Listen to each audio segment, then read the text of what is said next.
Alright guys, so today I'm doing a fuel filter change on my 2020 L5P Duramax. It's got 20,462 miles on it since I bought it brand new. And if you go down here, I've got 1% fuel filter. I was trying to wait to 0, but I just got tired of waiting. It's been at 1% for about a week. So it's not that difficult to do. I just wanted to see if it would get, to maybe 21,000 or how far I could go. So we're basically 20,500. Go ahead and swap that out and I'll show you how to do it. I almost forgot, I wanted to show you how many engine hours I've got. 520.2 engine hours at that 1%. So pretty good amount of time. Only 5 filter changes in 100,000 miles probably, or maybe even less. But I always get my fuel from Costco, so it's probably pretty clean. And I try to keep it at high volume stations if I'm out of town. Anyway, let's get going. All right, so this is the part number for the fuel filter, at least for my 2020 L5P. I don't know if it's different for the 17 and 19 trucks. You can see there's the GM number. This is a genuine AC Delco GM part that I ordered, I think from one of the local dealers, I forget. So this is what you get. It's a paper filter. It's got 2 O-rings on it,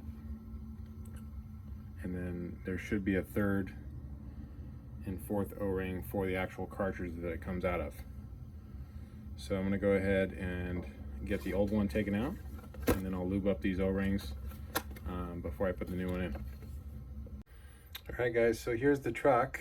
It's a crew cab short bed, and what you can see is that this fuel filter, unlike the older generations, is actually under the truck, since the L5Ps come with a standard lift pump, and it's in this plastic cartridge right between the fuel tank and the def tank on the driver's side. You're going to need a 36 mil hex head socket, or I guess you could use a Torx. That's probably like a T40 to take this off. So I'm going to go ahead and use the hex head socket on a ratchet, pop that off. Make sure you have a drain pan to catch some of the fuel that's going to fall out, and then from there you can take the old filter out.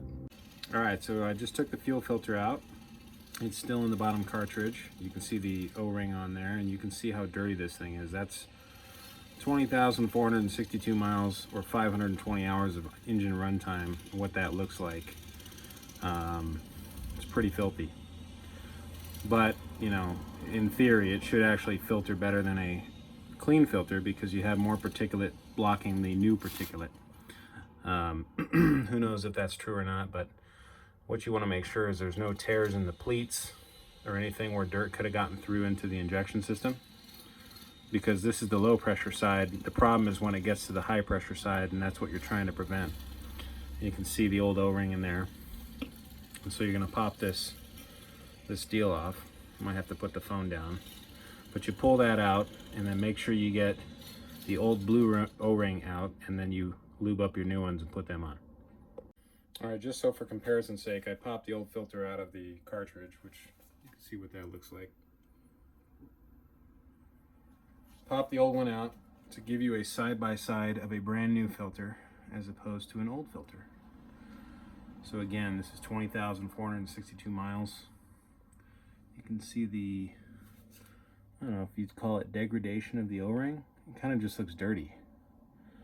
I mean, the O-rings look good in reality. So, there's the GM number stamped right on it. And then this one, I'm not sure. Maybe it's over here. Well, anyway, old and new. Obviously, the old one's dirty. So we're going to go ahead and make sure that on this old one here, this O-ring is not still in here.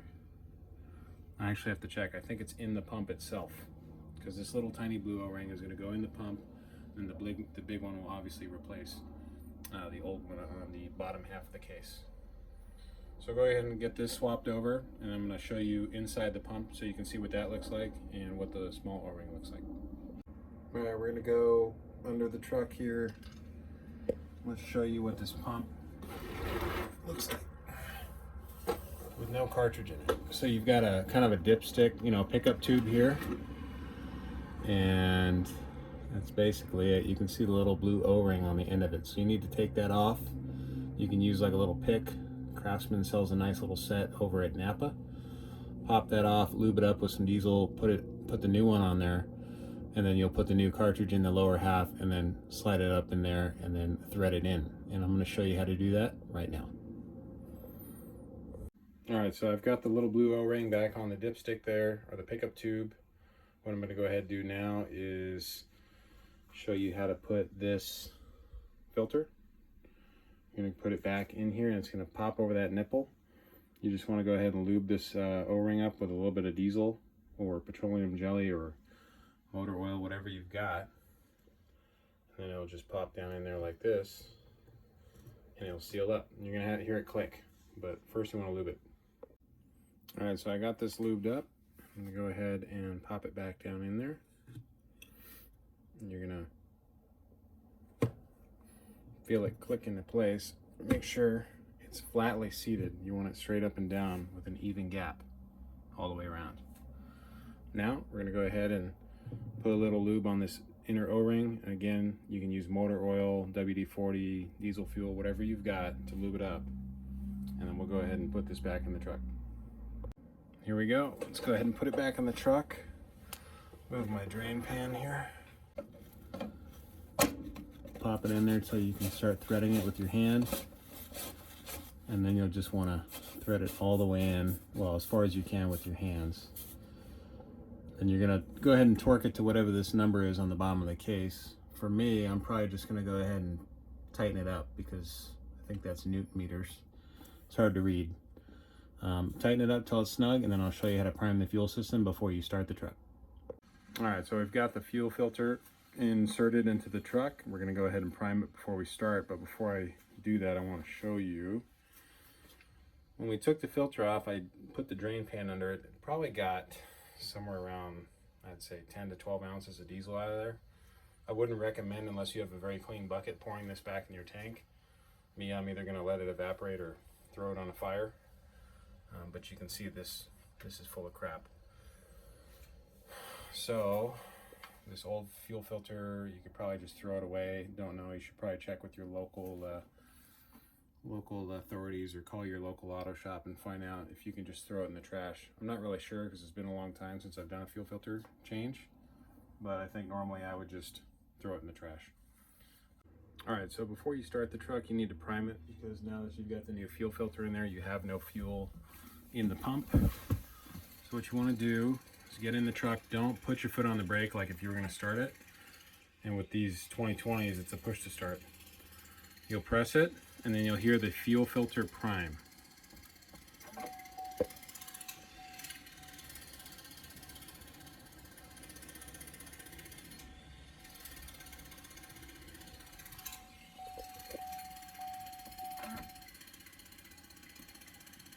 Now you're going to do this a couple times. Let's see if you can hear it.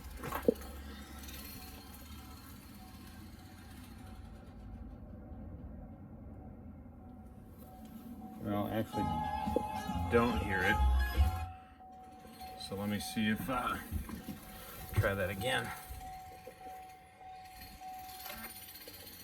I'm gonna have to have the door closed. Alright, so I turned the camera off for a sec because I kept pressing the button without my foot on the brake to see if I could hear the fuel filter prime, and it may have primed, but I couldn't hear because my freaking neighbors have people doing construction, so I couldn't hear over the jackhammer, which you may be able to hear in the background. So anyway, I tried the button on without my foot on the brake about 5 times. It says it should automatically start priming. I didn't hear it prime, but supposedly it did. Because then when I fired it up, I put my foot on the brake, pressed the start button, and then it cranked for maybe 5 or 6 seconds and then fired up and has been idling smoothly. So what I'm going to do now is show you how to reset the DIC. So you go here, arrow over, go down to your fuel filter life, and it says reset. You click it once. Are you sure you want to reset? Yes, you do. Boom. And then it should show 100%.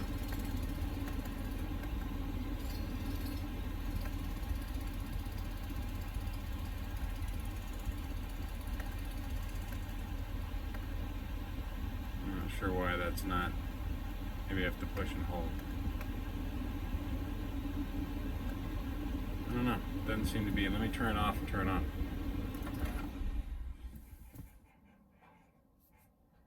Okay. Shut the door. Yes. Keys are in the vehicle. Well, I even cranked a little bit there. There's probably still some air in the lines. Let's go ahead and see if, okay, there it is. It's reset. I just had to restart the truck. So now we're good to go. And I'm gonna go ahead and double check for leaks, and then that's it.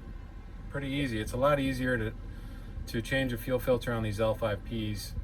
On the previous generation, LV7 to LML, you had to go under the hood on the passenger side, and that was really a pain because in order to really get to it, you had to take the passenger side front wheel well liner out and then get in there with a special kind of strap wrench to undo it. And then when you put the new fuel filter in, you had to reach up between the fuel lines and like the manifold and kind of do it blind. And then in order to prime it, you had to go over the top and put a flat blade on there, crack the bleeder screw, pump this thing until fuel gets all over the place, and then you close it and you're supposedly good to go. So for 17 years they did that, and finally when they put the lift pump and this new Denso injection system on these L5Ps, they put the lift pump, which is factory. It's the first Duramax to have a lift pump from the factory, is this L5P. And they put it underneath the truck, and it makes it much easier to get to, much easier to prime, much easier to change. And also you've got a lift pump now that takes the air out, sends it back to the tank, and gives you pure clean fuel up to the injection pump, which is no longer the CP4, so you don't have to do the CP3 conversion on these if you know, like the previous generations of LMLs. So, you know, they fixed a lot of issues that you were getting with the previous gens. I had in the 2015, 2016. On the 2016, I did a 12 mil CP3 conversion from Exergy, and that took care of the problem. But then again, I didn't keep the truck that long, you know, enough to make it worth it. So anyway, I'm good to go now for probably another 21,000 miles or so, and hope you guys have good luck when you're doing this for yourself. Thanks for watching.